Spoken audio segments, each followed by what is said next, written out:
አዶናይ ያኒ አርሰናል ኳስ ምናምን እያልክ የደነዘዝክ ድንዝዝ ላንተ ነው የመልእክት። ስለዚህ ሁላችሁም ሼር ኮፒ ሊንክ በማድረግ ሪፖስት እያደረጋችሁ ለሁሉም እንዲዳረስ አድርጉት። ሁልጊዜ ፍትህ ለአርሲ ፍትህ ለአርሲ ፍትህ ለአርሲ ምንድነው እንደዚህ ሁልጊዜ የምትጨቀጭቁ? ፍትህ ለማን ነው? ፍትህ ማለት እኮ ፍትህን ለማንጣት ሰላም ለማንጣት ነው። ግን ሰላም አንጥቶ ያውቃል? ፍትህ የሚለውን ቃል ስንት ዓመት ደጋገምነው? ስንት ዓመት ጮኸው ነው? ስንት ዓመት በቃ እየደጋገምን ስንጮኸው ኖረናል። ፍትህ አንጥቶልናል ወይ ነው? ሁልጊዜ በቃ ፍትህ ፍትህ ለአርሲ ይበል። ፍትህ የአርሲ ህዝብ ተፈናቀለ፣ ተሳደደ፣ ተገደለ ይላል። ለምን አይቀጠቅጥህ? ምን አገባኝ? ቅጥቅጥ ያድርግህ አፈለክ። ሊገል የመጣውን አዞሮ መግደል አትችልም? በውሸታሞች በነጋዴዎች ትርክት ቀኝ ፊትን ሲመታ ግራ ፊትህን ስጠው እየተባልክ ዛሬ መግደል ኃጢአት ነው እያልክ ዝም ብለህ ስትገደል የምትውል ግን ሊገል የመጣውን መግደል ኃጢአት እንዳልሆነ እኔ ዛሬ በመጽሐፍ ቅዱስ እነግርሃለሁ። መጽሐፈ መሳፍንት ምዕራፍ 6 ምዕራፍ 7 ምዕራፍ 8 አንብበው። ጌዲዮን እንዴት አድርጎ በ300 ሰው እግዚአብሔርን ይዞ ድል እንዳደረገው። ሲጀምር የምትሳደዱት ራሱ ክርስቲያኖች አትመስሉኝም። ክርስቲያን እንደዚህ ነው እንዴ? በቃ አዎ በቃ በአርሲ ምድር ላይ የክርስቲያኖች ደም ካልፈሰሰ በቃ እህል አይበቅልም ተብላችሁ ነው? ሁልጊዜ ስትቀጠቀጥ ስትሳደድ የምትኖረው ለምንድን ነው? ስለዚህ ጌዲዮን ለምሳሌ እነዚያን ሰዎች ድል አደረጋቸው፣ ገደላቸው፣ አሳደዳቸው። ይህ ኃጢአት ነው ማለት ነው? ስለዚህ መጀመሪያ አትድረሱባቸው። ሲደርሱባችሁ ሊገሏችሁ ሲመጡ አዙረ ግደለው። በቃ ያ ሲሆን ነው ሰላም የሚመጣው። እጅህን ክንድህን ሲቀምሰው ነው።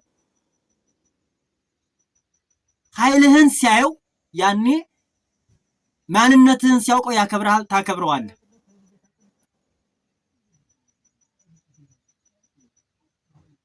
በቃ ለምሳሌ ዳዊት ጎልያድን ገሎታል። ጎልያድ ግን በጉልበቱ እየተመካ ፈጣሪውን ሳይቀር እየተገዳደረ የእናንተ ፈጣሪ የት ነው ያለ እያለ ስለዚህ ቤተክርስቲያን የሚያቃጥል ይመጣል። ህፃናት ሳይቀር እናቶችን እህቶችን ሲገላቸው ዝም ብለህ ስትሳደድለት ምን ያድርግህ? ይጨምርሃል። እየተከተለ ይነጫል። መተስ የት ነው የምታርፈው? ጎዳና ትወጣለህ እንዴ? ቤትህን ትተህ ቤትህ ሲቃጠል ዝም ትላለህ? ቤትህ ያስፈልጋል። ለልጆች ለሚስት መኖሪያ ነው። አንተ ለሚስት ለልጆች ታስፈልጋቸዋለህ። ሚስት ለአንተ ለልጆች ታስፈልጋለች። ልጆች ለአንተ ያስፈልጋሉ። ነገ ስታረጅ ጧሪ ቀባሪዎች ናቸው።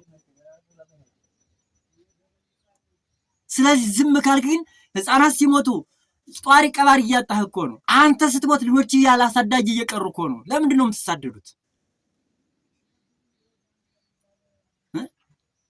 መጽሐፈ ሳሙኤልን ምዕራፍ 4 ከቁጥር 11 ላይ አንብቡት። የሐዋርያት ሥራ ምዕራፍ 5 ከቁጥር 1 ጀምረህ አንብብ። ቅዱስ ጴጥሮስ ሊቀ ሐዋርያት የሐዋርያት ሊቅ የነበረው ሐናንያን እስከ ሚስቱ ሰጲራ የምትባለው ሚስቱ ጋር ቀስፏቸዋል። ውሸታም ሲመጣ ሊያሳድድ ሊገል ሲመጣ አንተም አብረህ ቀሰፈው። በቃ ያኔ ጀግና ነህ። ሲያቅትህ ድረሱልህ ይበል። ፈጣሪህን አንተ እርዳይ በለው። በቃ ዳዊት እኮ እግዚአብሔርን ለመነ። ቀጥታ ሄዶ መሳሪያ ታጥቆ አይደለም የሄደው፣ ብረት ለብሶ አይደለም የሄደው። ጠጠር ይዞ በጠጠር ግንባር ወስዶ የቀረቀረበት ሺህ የማይሞሉ ሰዎች ሚሊዮን ህዝብ እንዴት ያፈናቅላሉ? 500 400 ሰው ሆኖ ነው የሚመጣ። በድንጋይ ፍለጠው ቁረጠው አሳዶ ያኔ ኃይልን ሲያየው ይመለሳል በራሱ።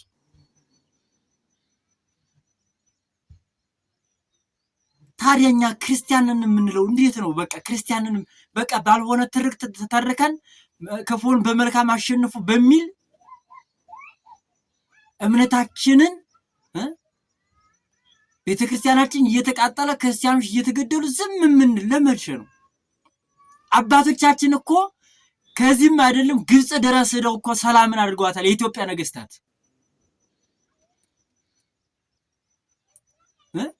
ግማደ መስቀሉን ያመጣው እኮ እጅ መንሻ እኮ ነው። በጀግንነት እኮ ነው እጅ መንሻ ተሰጥተህ እኮ ነው የመጣው ግማደ መስቀሉ። ታሪክህን ወቅ እንጂ ዛሬ ደንዝዘህ ነገሩ ስለ ጃኒና ስለ አዶናይ ስለ ሁለት ዲቃላዎች ስለነሱ እንዴ ስትጨማለቅ ምትሉ የጃኒ ነገር ነው የሚያሳስብህ፣ የአዶናይ ነገር ነው የሚያሳስብህ፣ የአርሰናል ነገር ነው የሚያሳስብህ። አንተ የሞትክ ትውልድ ሙታል እኮ በቁምህ ሙታል እኮ መሞት እዚህ በላይ አለ እንዴ? ፍትህ የምትለው ለየትኛው አባት ነው ፍትህ የምትልስ? ፍትህ አልክ። ፍትህ የትኛው ጳጳስ ነው ፍትህ ያመጣል? የትኛው አባት ነው የጮኸልህ? ፍትህ ብሎ የጮኸልህ የትኛው ጳጳስ ነው? ሰላምን ማንጣት የቻለው ጳጳስ የትኛው? ስለ ሰላም የጠየቀ የትኛው ነው? የትኛው ሲኖዶስ ነው?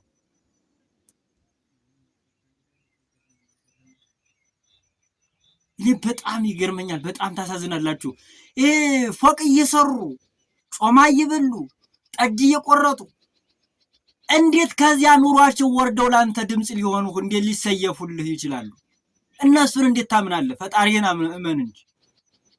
አባቶቻችን እኮ ሲሰየፉ ሲቆረጡ እኮ ቆሎ እየበሉ ባልተመቸ ማዳበሪያን ጥፈው እየተኙ ምድር ላይ እየተኙ እኮ ነው። እነሱ ሰማዕትነትን የተቀበሉት እንደዚህ ብለው ስለሆኑ፣ የአሁኖቹ ግን እንደዚህ አይደሉም ወዳጅ። እና አቡነ በርገር ተብለው የተሰየሙት አባቶች ለአንተ ሰላም ሊያመጡልህ አትጣር።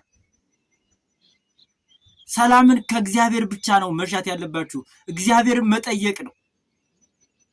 አንድ መሆን ነው። ህብረት መፍጠር ነው። እርስ በርሳችን አለመከፋፈል ነው ሰላምን ሊያመጣ የሚችለው እንጂ አንድ ጳጳስ ጮሆ ሰላምን ሊያመጣልህ አይችልም። እነሱ ፎቅ እየገነቡ ነው። 10 ቤተክርስቲያን በቀን ዙሮ ቢጎበኝ 2 ነጥብ አለው። 200 ሺህ ብር አበል እየተቀበለ ነው። እየነገደ ንግድ ላይ ናቸው፣ ቢዝነስ ላይ ናቸው እነሱ። ሲፈልግ በፕሌን ይበራል፣ ሲፈልግ ምርጥ የሆነ በቃ ሰው ገዝቶት የማያውቀውን በቃ ባለሀብቶች እንኳን የማይገዙትን መኪና ገዝቶ በሱ ይንሸራሸራል።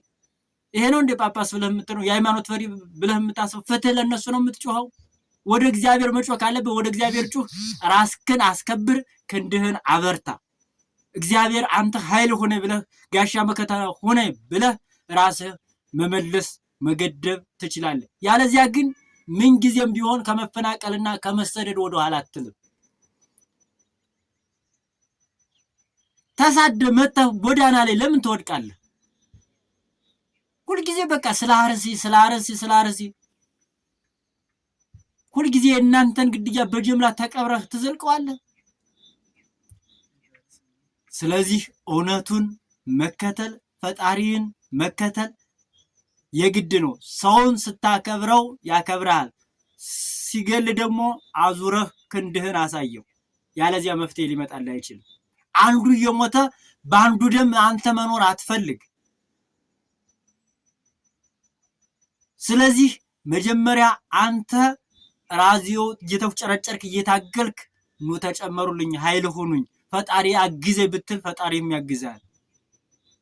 ዛሬ ጊዜ እኮ ቤተ መቅደሱን የምናየው እኮ ነው። ቤተ መቅደስ አለ እንዲያ ነገራችን ላይ ድንኳን ጣሉ። ቴዲ አፍሮም ተናግሯል። ዳስጣል ብሏል። ዳስጣል ንጹህ መስዋዕት የሚሰዋበት ቤተ መቅደስ ያስፈልጋል። ነገራችን ላይ ነጋዴዎች እየነገዱበት የቁማር ቤት ነው ያለ። ዛሬ ቤተ መቅደስ አለ እንዲያ ነገራችን ላይ ዛሬ ቤተክርስቲያን ላይ ንግድ ያልተነገደበት ቤተክርስቲያን አለ እንዴ? እግዚአብሔር የትኛውን መስዋዕት ነው የሚቀበለው? ንጹህ መስዋዕት የሚሰዋበት ድንኳን ጥለህ እግዚአብሔርን ለምነው። 300 ሰዎች ይዞ ጌዲዮን ድል አድርጓል። አንተም ስለዚህ በንጽህና ወደ እግዚአብሔር መስዋዕት አቅርበ እግዚአብሔርን ጠይቀው። እግዚአብሔር ለአንተ ኃይል ሆኖህ ድል ታደርጋለህ፣ የበላይነትን ትቀዳጃለህ። ዛሬ ቤተክርስቲያን ላይ ንግድ፣ መነኩሴው ነጋዴ፣ ጳጳሳቱ ነጋዴ፣ መምህራን ነጋዴ፣ ስለዚህ መጀመሪያ ላይ ሰላም እንዲመጣ ዋና ነገሮችን ከቤተክርስቲያን ውስጥ ዘረኝነት ሲወጣ፣ ንግድ ሲወጣ፣ ጉቦ ሙስና ሲወጣ ያኔ ሰላምን እግዚአብሔር ይሰጥ። መጀመሪያ የሰላም መምጫውን ራሱ ማወቅ እኮ አንድ ትልቅነት እኮ። ሰላም እንላለን ሁልጊዜ።